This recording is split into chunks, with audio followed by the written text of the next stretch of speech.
அதுபோன்று சஹீஹ் முஸ்லிமிலே 2198வது இலக்கத்திலே ஜாபிர் இப்னு அப்துல்லா ரலியல்லாஹு அன்ஹு அவர்கள் அறிவிக்கிறார்கள், ரஹ்ஸன் நபி ஸல்லல்லாஹு அலைஹி வஸல்லம் லி ஆலி ஹஸம் ஃபீ ருக்யத்தில் ஹய்யா.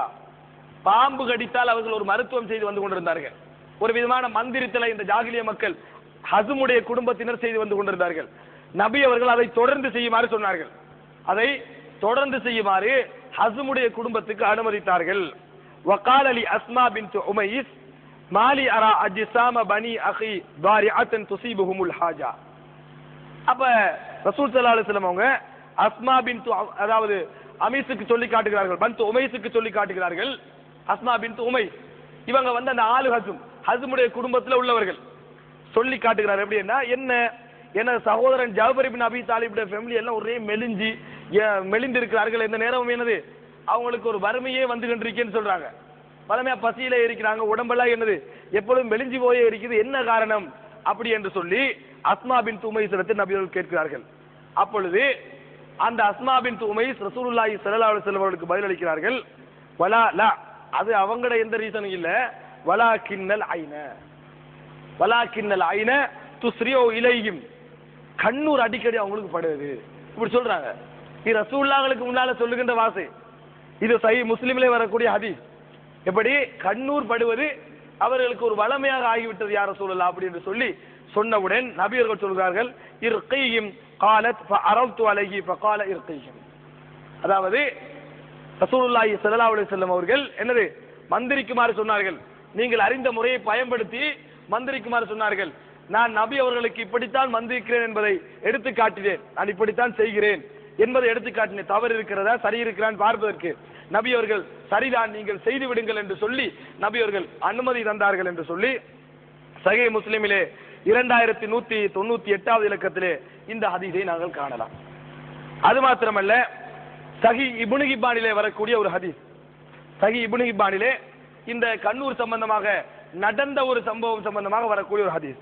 இந்த ஹதீஸ் முஸ்னத் அஹ்மத் இது போன்ற பல கிரந்தங்களிலே வந்தாலும் மிகச் சரியான இஸ்னாதோடு இப்னு ஹிப்பானிலே பதிவு செய்யப்பட்டிருக்கிறது. எப்படி?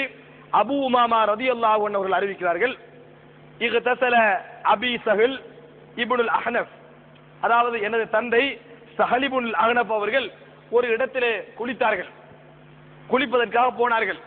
அவரோடு ரபிஅத் இப்னு ஆமிர் அவர்களும் போனார்கள். போன நேரத்திலே அந்த ஜுப்பாவை மேலிருந்த ஜுப்பாவை கலட்டி விட்டு அவர் குளிக்க ஆரம்பிக்கிறார். குளிக்க ஆரம்பிக்கின்ற நேரத்திலே இவர் ஆமிர் இப்னு, அதாவது ஆமிர் இப்னு ரபியா, ரபியா இப்னு ஆமிர் அல்ல, ஆமிர் இப்னு ரபியா அவருடைய நண்பர். இவர் சஹல் இப்னுல், அதாவது இந்த சஹல் இப்னுல் அஹ்னஃப் குளிப்பதை பார்த்து விட்டு இவர் சொன்னார், மா ரஅய்துகல் யௌம் வலா ஜில்த அத்ரா அப்படின்னு சொன்னார். எனக்கு இப்படி ஒரு உடம்ப நான் கண்டதே இல்லை என்றார் அவர். அந்த அழகான உடம்பை பார்த்துட்டு ஏங்கி, அதாவது ஒரு பெருமூச்சல் சொல்றாரு, என்னது இவ்வளவு அழகா இருக்கிறீங்க அப்படி என்னது அவர் ஒரு ஏங்கி சொன்ன உடனேயே அந்த ஹதீஸிலே வருகிறது, சஹல் உடனடியா சஹல் என்ன செஞ்சார், அன்னைக்கு அந்த அதாவது இறுகி சொல்ற ஃபிட் வந்து அப்படி விழுந்துட்டாரு. அந்த வார்த்தையை சொன்ன உடனேயே ஃபிட்டில் அன்னைக்கு என்ன செஞ்சுட்டாரு, அவர் விழுந்துட்டார். அது வந்து மிச்சம் ஓவர் ஆயிட்டு, வலிப்பு மாறி வாரன்னு சொல்றது அது வந்து மிகவும் ஓவர் ஆகிவிட்டது. உடனடியாக ரசூலுல்லாஹி ஸல்லல்லாஹு அலைஹி வஸல்லம் நாம் போய், ரசூலுல்லாஹ் தான் இருக்கிறாங்க, பிரயாணம் போற சந்தர்ப்பத்தில் அப்படி இருக்கிறாங்க, யார் ரசூலுல்லாஹ் இப்படி நடந்துட்டு ரசூலுல்லாஹி ஸல்லல்லாஹு அலைஹி வஸல்லம் அவர்கள் உடனடியாக ஓடி வந்து அந்த சஹல் ரலியல்லாஹு அன்ஹு அவர்களை அவர் சாதாரண நிலைக்கு ஆயிட்டாரு. அப்படி எழுப்பட்டி விட்டு, என்ன எங்களுக்கு யாராவது கொல்ல பாத்தீங்களா இவர்னு கேட்டாங்க. யாராவது இவர் அடிக்க பாத்தீங்களா கொல்ல பாத்தீங்களான்னு இந்த ஆமிர் இப்னு ரபியாட முகம் கொஞ்சம் மாறிச்சு. அப்ப ரசூல் ஸல்லல்லாஹு அலைஹி வஸல்லம் கேட்டாங்க, ஏதாவது கண்ணூர் பட்டீங்களான்னு கேட்கிறாங்க. ஏதாவது கண்ணூர் பட்டீங்களான்னு அவர் ஆமன்றாரு. ரசூலுல்லாஹ் கடுமையா ஏசுறாங்க.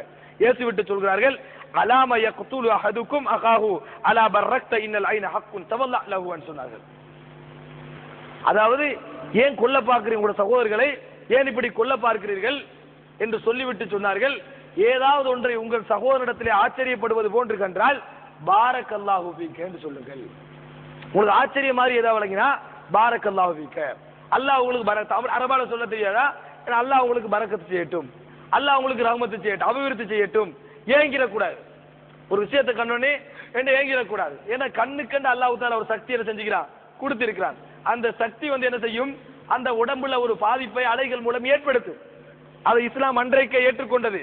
அப்படியான ஒரு பாதிப்பை ஏற்படுத்தாமல் இருக்க வேண்டும் என்றால் சந்தோஷ உணர்வை ஏற்படுத்திக் கொள்ள வேண்டும். சந்தோஷ உணர்வு என்னென்ற என் சகோதரத்தில் ஏற்பட்டு எனக்கு எந்த பொறாமையும் இல்லை, அல்ஹம்துலில்லாஹ் பாரக்கல்லாஹு ஃபீக, அல்லாஹ் உங்களுக்கு பரக்கத் செய்வானாக.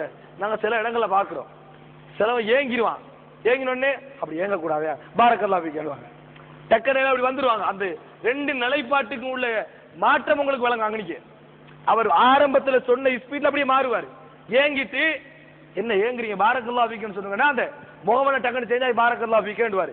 அது சுதாகரிச்சு தான் இந்த இடத்துக்கு வராரு, ஒரேடியா வரையல. அது சாதாரண வசனம் அல்லது, சுதாகரிச்சு தான் பெக்காகிறாரு. ஒரேடியா என்ன செய்யலாது, அப்படியே ஏங்கிட்டு பாரக்கல்லாஹு ஃபீகன்னு இப்படி சொல்ல இயலாது.